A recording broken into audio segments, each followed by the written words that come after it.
আসসালামু আলাইকুম।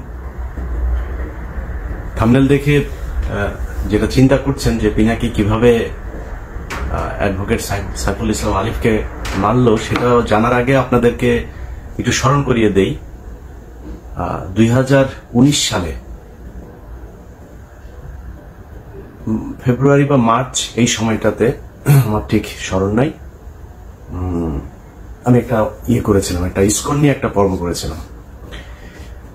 সেই ইসকনের পর্বটাতে দেখানো হয়েছিল যে ইসকন যে একটা জঙ্গি সংগঠন এবং এরা একত্রিত হচ্ছে, সংঘবদ্ধ হচ্ছে এবং এদের মূল টার্গেট হচ্ছে একটা বিশাল গণহত্যা চালানো। এটার জন্য তাদের অর্থ, তাদের ট্রান্সপোর্টেশন সুবিধা, তাদের অস্ত্র, তাদের সব ধরনের সুযোগ সুবিধা, এবং তারা যেটা করছিল সরকারি অফিসগুলোতে বড় বড় পদে যারা আছে তাদেরকে তারা টাকা পয়সা দিয়ে, নারী দিয়ে এইভাবে হাতে নিচ্ছিল।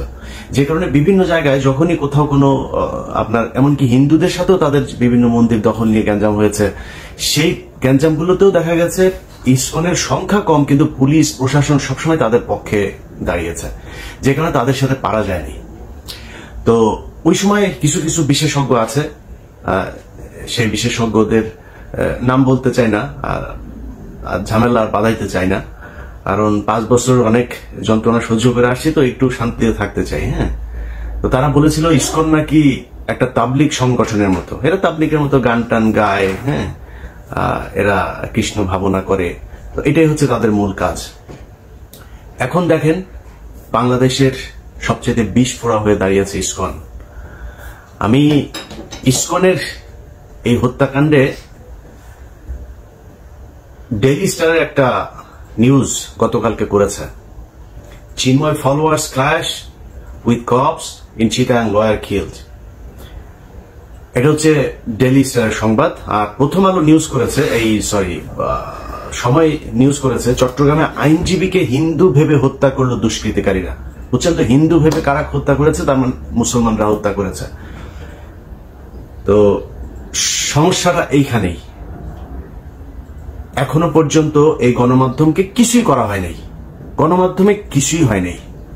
সময় টেলিভিশনের সাকি এখানে এখন পর্যন্ত তাদের হয়ে কাজ করে। কমল দে এখনো পর্যন্ত, এই যে নিউজের সাথেও সম্ভবত কমল দে জড়িত আছে, সে ওইখানে এই নিউজ করেছে, সময় টেলিভিশনে কালকে থেকে যাচ্ছে। এখন এটা বিচার করবে কে?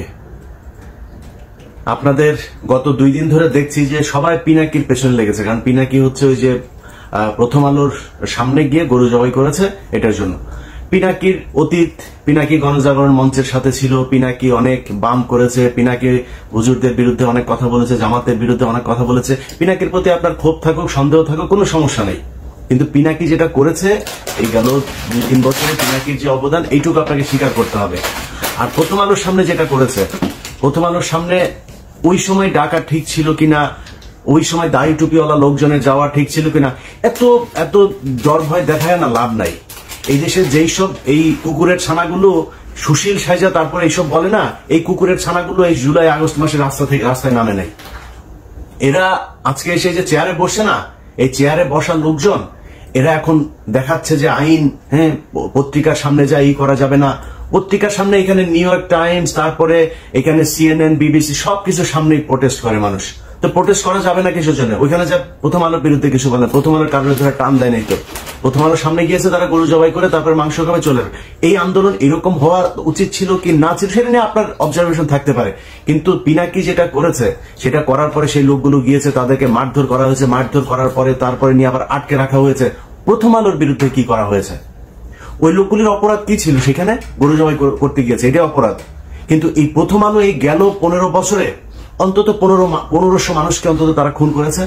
অন্তত এখন পর্যন্ত জেলখানে আপনার কি কোনো অনুমান আছে কত হাজার আলেম আটক আছে? যে কজন আলেম বের হয়েছে সেই কজন আলেমরা নিজেরাও এদের নামটাম বলে না, এদের ব্যাপারে আমার মনে হয় ওনাদের কোনো চিন্তা ভাবনা আছে কিনা সেটাও জানি না। আমি ইলিয়াস, আমার কথা আপনাদেরকে বলে রাখি, আমি ইলিয়াস অ্যাটর্নি জেনারেল পর্যন্ত যায় যদি একটা তদবির করি, ওনার কাছে যদি একটা উপকার চাই, উনি যদি আমাকে একটা উপকার করে, সেই উপকার দিয়ে অন্তত 20 কোটি টাকা আমি ইনকাম করতে পারি।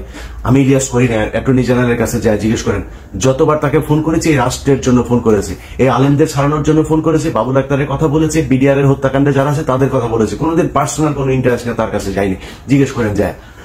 তো উনি আইনের ভেতরে থেকে যতটুকু সম্ভব হয়েছে, কিন্তু আলেম যারা আছেন আপনারা তো তাদের সাথে জেল খেটে এসেছেন, দেখেন নাই তাদের কি অপরাধ?